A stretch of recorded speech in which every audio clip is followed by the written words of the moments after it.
Hey guys, so in today's video, this will be like an update video on my 2011 Yamaha Grizzly 550.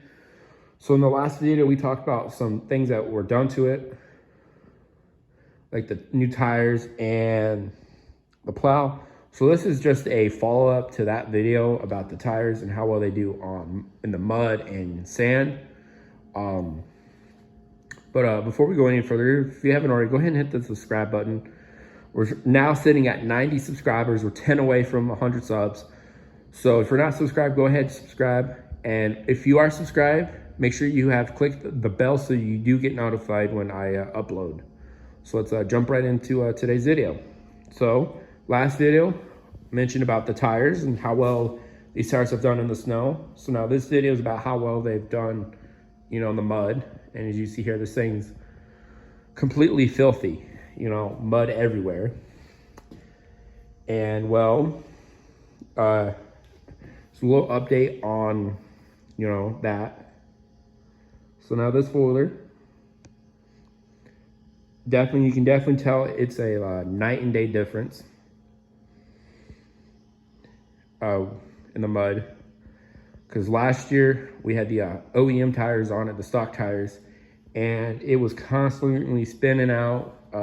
A lot of issues with gripping. The tires are almost bald. But we'll go over here. You can see completely how muddy she is. Toe straps. See there, she definitely needs a wash down.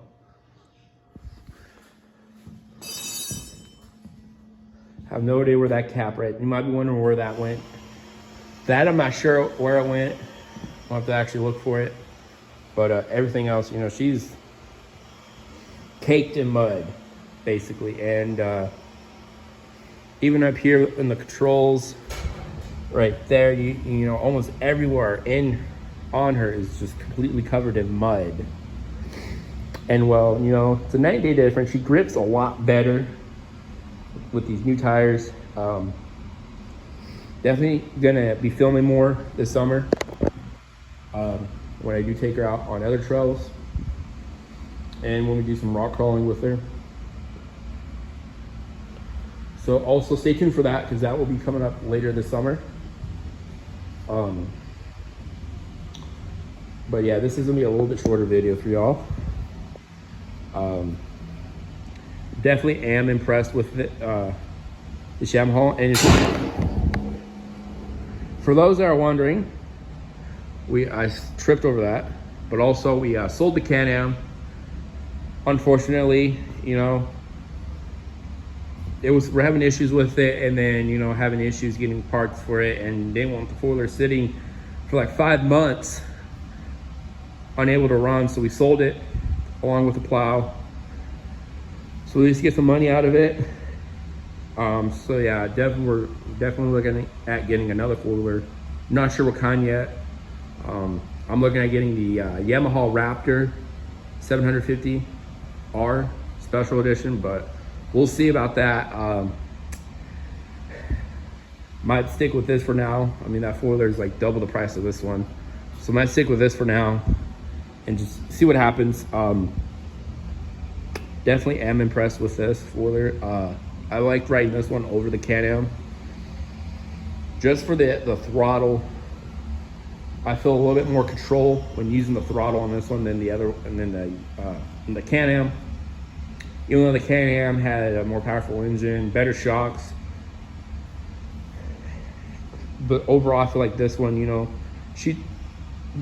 can abuse the Yamaha, and the Yamaha is still gonna run fine.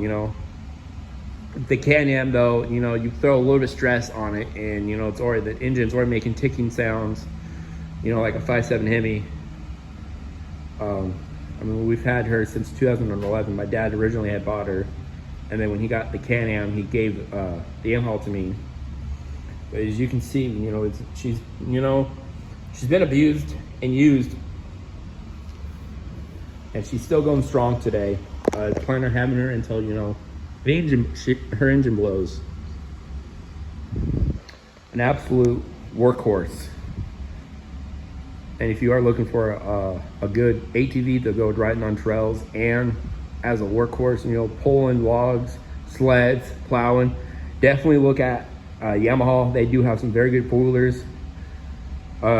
If you do want something bigger, I believe they have the 700s, but I think you have to get a Kodiak instead of a Grizzly, because the biggest, I think Grizzly goes up to 650.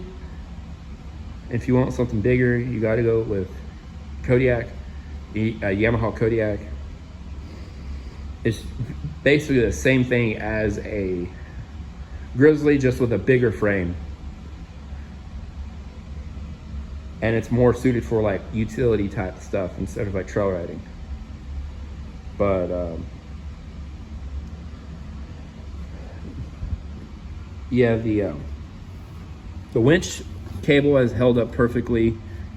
Also, you see there just all kinds of mud caked in there, but yeah, she's held up perfectly fine.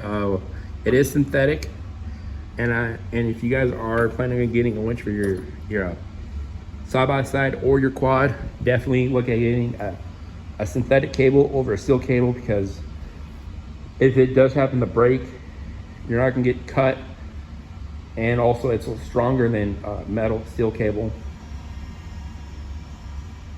So anyways, guys, I'm gonna go ahead and end the video right here. If you guys enjoyed this video, make sure you drop a like. Also comment below on what other kind of stuff videos I should make on this, and I will be sure to, you know, look at those. But anyways, guys, I hope you guys have a good afternoon. I'll catch you guys in the next video. Peace.